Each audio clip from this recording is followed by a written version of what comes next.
Hi, everybody. Welcome to Tech Jobs Fair Switzerland. Warm welcome to everybody. Thanks for joining us. And we have a talk now with Matt Ward, whom I'll describe as a serial entrepreneur for now.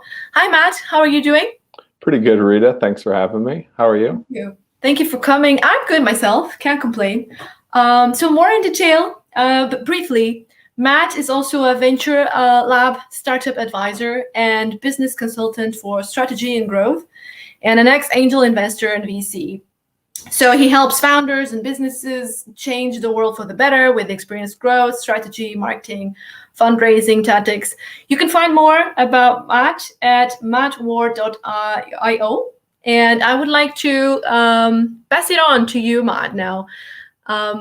Please go ahead. The title of your presentation is How to Design Virality and Word of Mouth into Your Product, right? Yeah. Would you like to start? The stage is yours. Let's do it. So viral's the big word today. Everyone wants to go viral. And the thing is, it's either you think about it being too easy in terms of, oh, I post something and it just goes crazy, or incredibly hard. It's impossible. There's no way to do this. How can I do it? Well, what we're doing today, we're designing virality into your product so that it sells itself, so that you create something and you don't have to spend thousands, millions on Facebook and Google ads. You build something where your customers are marketing it for you, word of mouth marketing. To do that, we're going to go through a couple of steps. And we aren't going to be able to cover all of them. So if you go to mattward.io/viral, I put together a guide where you can get the rest. But first step when it comes to creating a viral product is it's got to be awesome. It doesn't matter how many hacks and tricks you put into the product. If your product sucks, people aren't going to share it because then they look bad sharing the product, and nobody wants to look bad. People share things for one of two reasons, either to make themselves look good in front of their friends and family, or to complain about or attack something. So we need to make them look good. End of the story. So to do that and make sure your product is awesome before we move on to anything else, you need to focus on the NPS, or the Net Promoter Score. That's when you ask people on a scale of 1 to 10, how likely are you to refer people to our product? 1 being, God, this is the worst thing I've ever used. 10 being, oh my God, this is incredible. And if you're less than a 7, it really means that customers either hate your product or don't care about it. You need to be in that 8 to 10 range for any of this stuff to matter, because that means you have a product that people like, that people find valuable, and people are willing to share. Then let's get into actually designing the product. So the big thing, I like to focus on organic marketing much more so than advertising. And that comes down to referrals. There's a lot of different types of referrals. We're going to jump first into direct referrals. And of that, there's 2 different types. There's the incentivized referrals, which I'm sure you guys are familiar with. Invite a friend to Airbnb and you both get a free night. Dropbox, add another user and you get 15 gigabytes more of storage. That can be a really, really strong way to grow the network and to get it to be something that grows organically. That's what I call a free incentivized referral. So they're both getting something for free. Now, there's the other thing. This is a little more business oriented in terms of finding other businesses to promote you or other content creators, but an incentivized paid referral. This would be something like affiliates.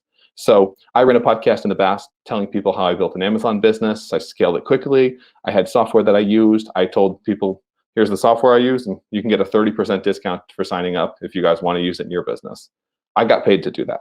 That's a paid incentivized referral. Paid incentivized referrals are much easier in terms of building them up. There's more of a motivation, but that's going to happen more from a business to a consumer perspective, from a podcast, from a blog to a consumer. That's the Amazon links, your associate Amazon affiliate links that get people clicking over to the product page. The other side is much more on the friends and family, getting people to share and grow things. Every strategy is not going to work for your business and your product. There's going to be specific things that can work well and others that don't. So we're going to go through some of the techniques that exist, and you're going to have to find out what works well for your product. So when you go on to the other type of referral, there's the value add referral. So we've had incentivized, free, and paid. Now we're moving on to value add referrals. And what is a value add referral? Well, if I'm on Facebook and my friends aren't, Facebook sucks. If I have WhatsApp and my friends don't, stinks. Slack and the other teams are not on it, exactly. So when you create a product where it has those network effects, it's not only communication products, but largely communication products have this effect where the more people you bring into the network, the more value it is for you, which kind of plays into the other side of things like a blockchain, fintech, cryptocurrency. The more people I get on, the more Bitcoin is worth, which is why it's such a great system for growing and scaling, because it creates those people that are incentivized to bring other people, and not just incentivized from free stuff, but incentivized from the value they create. Now let's talk reason number 2, or technique number 2, and that's social sharing. This is what we said earlier. People share things on social media for one of 2 reasons. Either to make themselves look good and show off, usually as casually as they can, because they don't want to be seen as showing off, but they actually want to be showing off. Like, look at this guy who burned 3,500 calories while going on a run. Or, oh, hey, look at this awesome dessert that I got from my boyfriend at the restaurant we went out to. People share things to look good or to attack or complain about something. And we need to give them the right opportunities to do that. There's the organic style, which is more what we were talking about here. That's the, oh, Johnny's so incredible, he got an A on his report card kind of thing, where people are just sharing that because it makes them look good and they like to brag about their kids. It's the attacking Donald Trump because you hate what he's doing, etc. It's whatever it is to win brownie points with the customer's community. How do you make them look good in front of their friends? You need to think about that and then have calls to action at specific points throughout the product's usage and life cycle where they would look good or where they would be incentivized to share that product or service. Anywhere where they're doing something, accomplishing something, and it makes them look good. In terms of enabling that, you can add buttons on the side. You can add one-click. So for instance, like a one-click share from Instagram to Facebook. You can have something like this, which I built into my articles, a click-to-tweet link, where people see something, they like it, they click it, it automatically tweets to Twitter. Anything that you can do to really simplify it and make that easier, the better. Now then there's the encouraged type of sharing. And when you're encouraging people to share, you're kind of putting a little bit more behind it. We've all seen the campaigns of show your support by doing hashtag save the baby whales so that we can, et cetera, et cetera, et cetera. And there's a lot of different ones like that in terms of people trying to play to your weaknesses or desire to look good in front of others, but kind of having it more of it's got a bit more of a push to it. People are really trying to be a little bit more manipulative. One of them is, I'm sharing this because, et cetera, et cetera. The other is the call to action. So I'm, as a brand, or I as a business, or I as a product, are giving you an excuse or trying to really actively encourage you. Share this recipe on social media so your friends know that you can actually cook. Something like that. Click here to share the number of miles you've biked on your Peloton and how many calories. The subtle message, I work out. Click here to share your Kiva donation on Facebook. The subtle message, I'm a good person. Click here to share your recipe on social media. The subtle message, I can cook well. All of those, you have that call to action, and that's going to build the buzz. That's going to be what gets customers marketing your product so you don't have to do anything yourself. The other side of that is having more of an incentivized social sharing. This isn't used as often, but it can be done really, really well. Tag us on Instagram or post a video on Facebook and get entered in to win a free raffle for et cetera, et cetera, et cetera. Or for every 10 shares that we have, or every 10 likes on our Facebook page, we're going to plant a tree, et cetera, or donate X and X and X to charity. Whatever you can do to create those incentives for people, especially the sharing side of things, liking on Facebook or Google or Twitter, that's okay.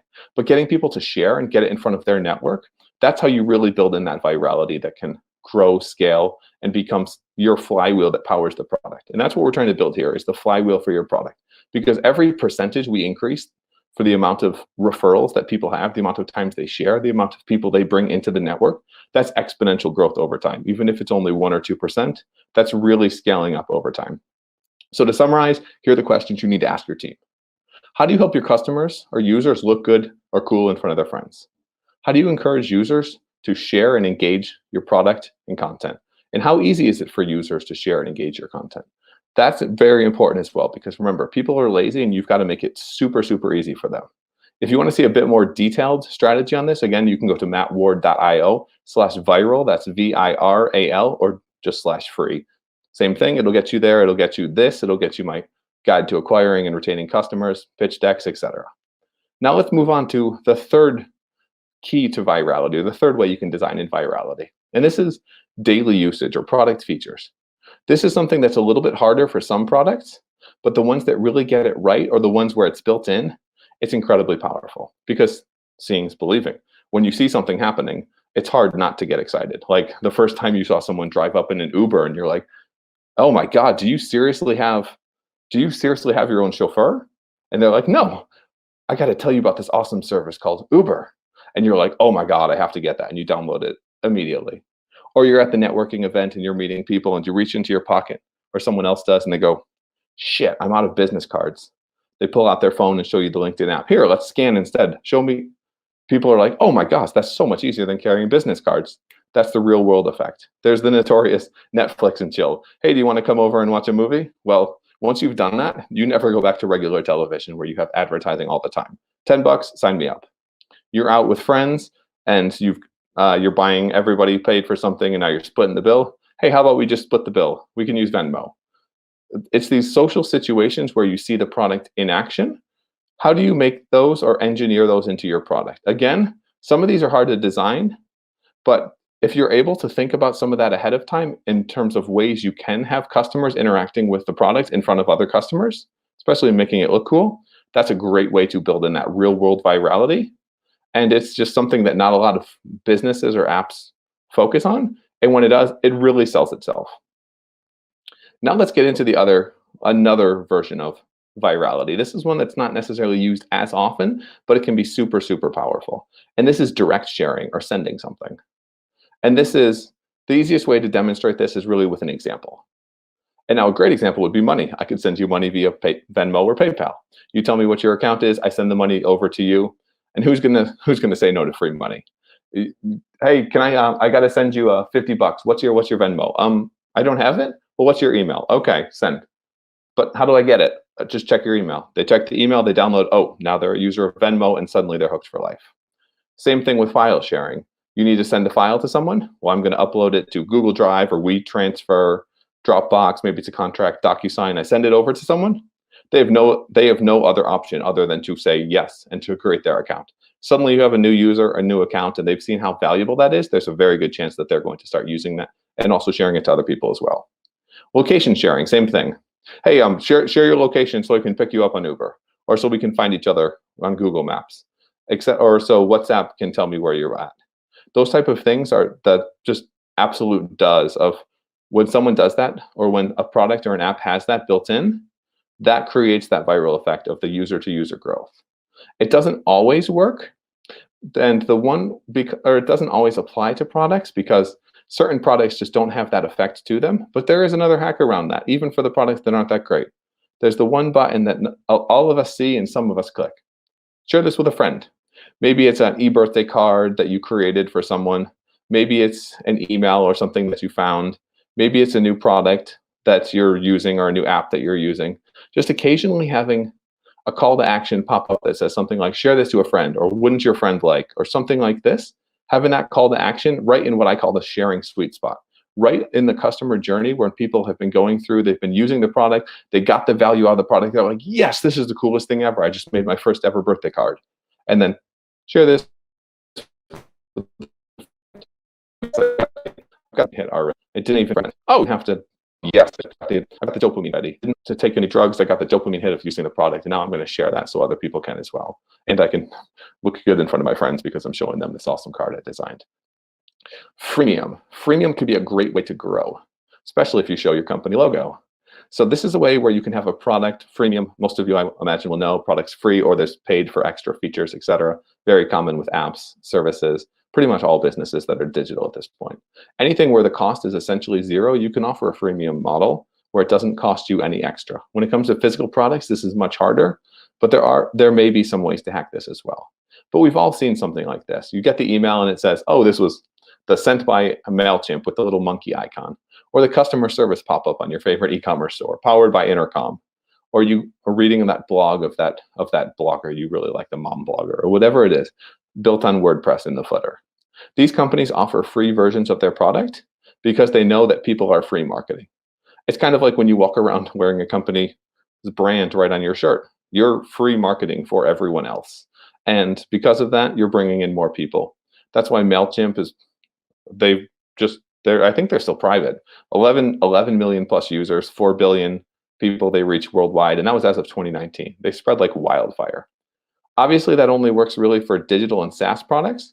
But this is something where if it could fit into your business, it definitely makes sense to explore. I will say I've worked with clients, I've worked with startups and businesses where this is actually negative. It cannibalizes their paying users. So if people can get the free, why sign up for the paid? So you really need to run some tests on this. And I wouldn't promise lifetime pricing for anything.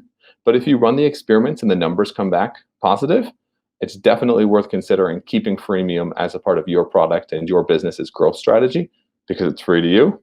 It can help you grow and create those viral effects. And it means you're not spending your money on advertising. So you're still getting the customers, even if you're losing opportunity cost of some paying customers. Collaboration. Let's talk collaboration, because nothing beats teamwork. So I know I'm on Slack. Probably a lot of you guys are on Slack as well. You probably got invited by one of your coworkers. They sent you a message, or they said, you got to get on Slack so we can do this, because let's face it, everyone hates email. And Slack had this dirty little viral effect of sneaking their way into organizations, just like that, through individual users and individual teams. And eventually it spreads, because it is so much better than email. And at some point, the IT department or the CEO, they see this and they're like, oh, we don't have any control of this. We need to take control of this. And then they sign up for Slack so that they don't have employees posting things they don't like, or so they can have extended versions of the history so they can see the product longer. That's a product where collaboration especially works very well with freemium models. You give it away for free and people share it to their team because it gets more value out of it. I share a Google Doc with you so you can edit it. I email you a task on Asana so you can work on that for our project. And then suddenly you're hooked.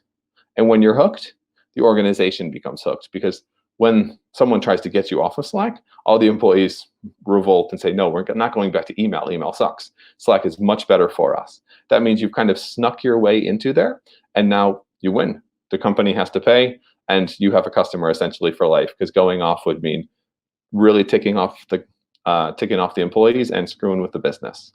Not all products seem to be inherently obvious for this. For instance, another company that does this well, but you wouldn't necessarily think about it, is Canva. Canva is kind of like Photoshop for dummies online.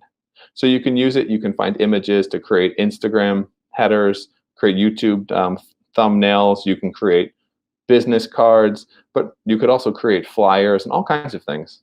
And what they realized early on was, by enabling people to share whatever it was they were creating, some people would share it.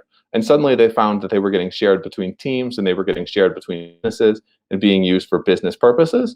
And then they add the business user case. Now suddenly you've got an enterprise or a business case. People are paying you money for using that because they want to have multiple users, they want to have permissions, etc. And you've built a business with that freemium and collaboration model that, generally speaking, wouldn't be thought of to work like that. And those are just a couple of the viral ways you can grow your business, or what you can design into your product so it literally markets itself, so you don't have to spend all of your time on marketing and advertising. It looks like Rita wants to cut me off, so I'm going to slow down here for a sec. Yeah, I could unmute myself first. Thank you for wrapping it up so nicely and quickly. Yes, we are reaching our time. I'm gonna show on stage one question, one only, and maybe we can finish our session with this. Do you see it, Matt? So, which strategy helps founders and businesses to reach larger audiences, increase revenues, improve business models, and processes? Maybe in one sentence, could you answer this, Matt, please? Yeah, I would say there's like 1,000,001 strategies. So what I help companies do is find the right strategy for their business model, their industry, their business, and their consumer base, because it's going to be different for everyone. There's not an Instagram or Facebook or this is the absolute answer. You've got to find the right thing. Of course, it comes down to building a great product. If you guys need help with that kind of stuff, again, mattward.io/viral, you can download all of this guides and some other stuff that should help you with that. Yeah, and another thing, people can also go and meet you at the booth section. So the exhibitors on the top part of your screen, you will find all the exhibitors today. So scroll down, find Matt, and have a talk with him. 20 minutes are just, very short for all that we could have talked about. So thank you again, Matt, for being here. It was really interesting. Lots of things to now go deeper into. I hope you enjoy the rest of the event. And everybody, thank you for being here, and stick around for the next talk. Bye, everybody. Thanks, guys. Hope you enjoyed it. Thank you, Matt. I'll see you in the booth. Yeah, absolutely.